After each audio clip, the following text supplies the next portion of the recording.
Thank you, Peter. Having been an initial member of the HPA2 development group, I was very much aware of the capabilities and functionality of the HPA2 system. By this time, we had also acquired the choice-based lettings module and restructured and began to modernize our housing service. This included the integration of the private sector housing team with the wider housing service.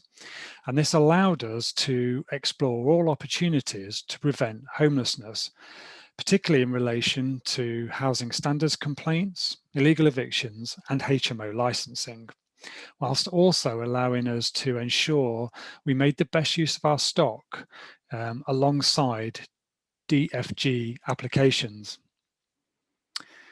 We started, therefore, to explore options for a new private sector housing system, but we knew that having a system like HPA2 with the flexibility to create our own workflows and data fields would be very advantageous, whilst also having the ability to link up our clients across multiple systems. For example, often those who complained about housing standards also had a homeless application. Therefore, following a procurement exercise, we procured Locata to build that system. The module itself can be standalone or sit alongside the HPA2 module.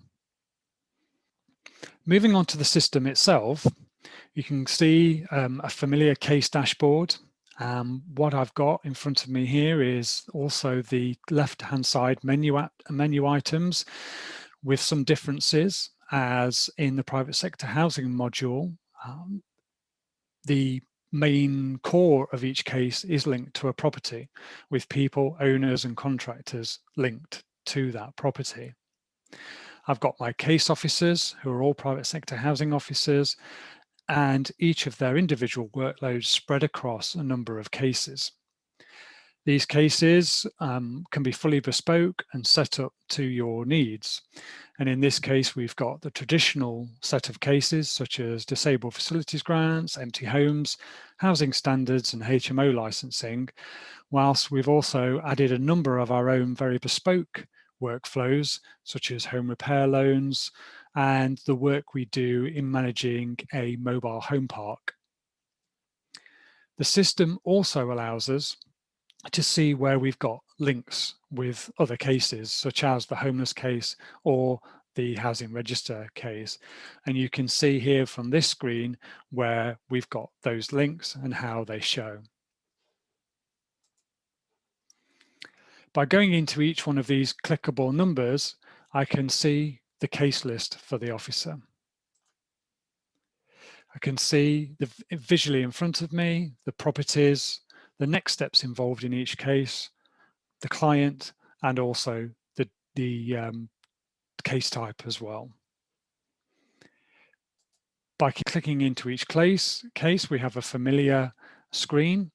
And in this particular property, I can see that there are currently 3 case types open and who the client is and some background summary information. I can drill down further into this case and you can start to see the workflow that we have built up with quite a specific and detailed workflow that we've got from end to end for covering our DFG process.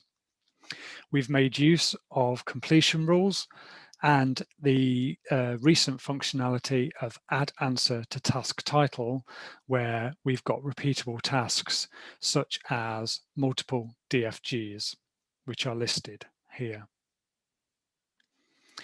Some of the new functionality you might want to see here is schedule of works and the finance and invoicing functionality that goes alongside that.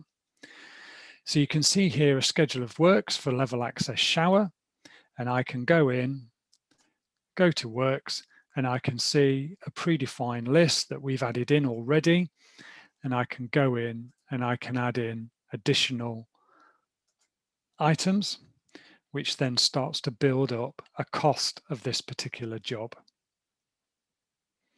I can edit each item. I've got units showing meters squared. I've got the cost per unit, and I've got a description which is fully editable. I can also add quantities here, which changes the individual and overall amounts.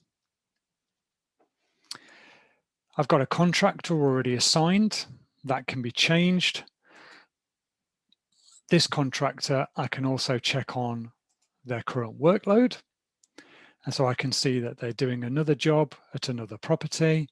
This could be a long list, so I might want to make sure that their workload is properly managed, and I can go and view the detail on that case.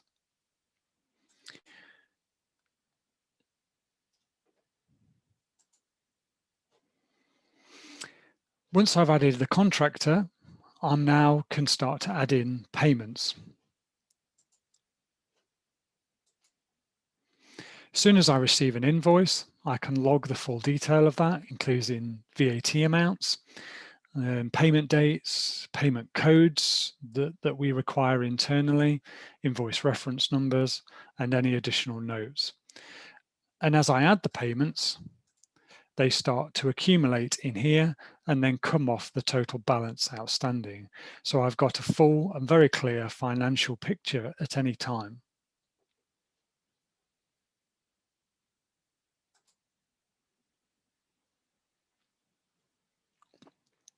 In addition, we've got all of our correspondence that we can add in for both owners, landlords, and contractors. And I've also got familiar journal entries and the case status. And that's the run through of the DFG side of things. So now let's look at a housing standards inspection, which has also has some additional functionality.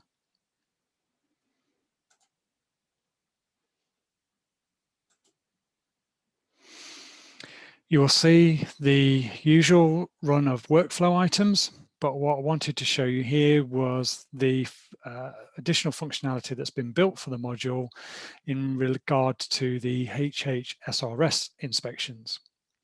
You can see that one's already been added for this property, and what I can see here is two category 2 hazards and their scores, which will obviously mean something to housing standards surveyors.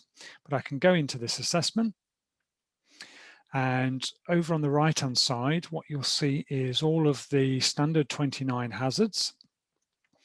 And if I just click on one of them, what we've added in here is all of the guidance and background information regarding the particular hazard and how that's to be interpreted, and the calculations with regard to that one, which is in this instance damp and mold growth.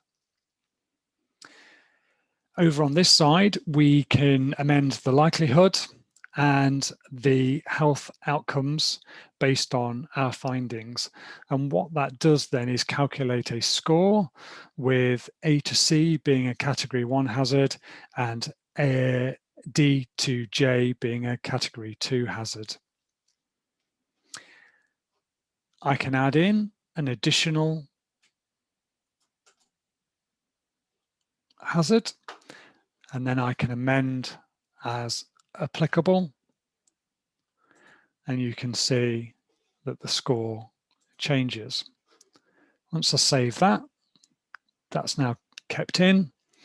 And once I'm happy that I've added all of my additional hazards, I can then print a form off that will go with a letter to the landlord or owner, demonstrating what hazards have been found in the property and what actions we now require and in what timescale.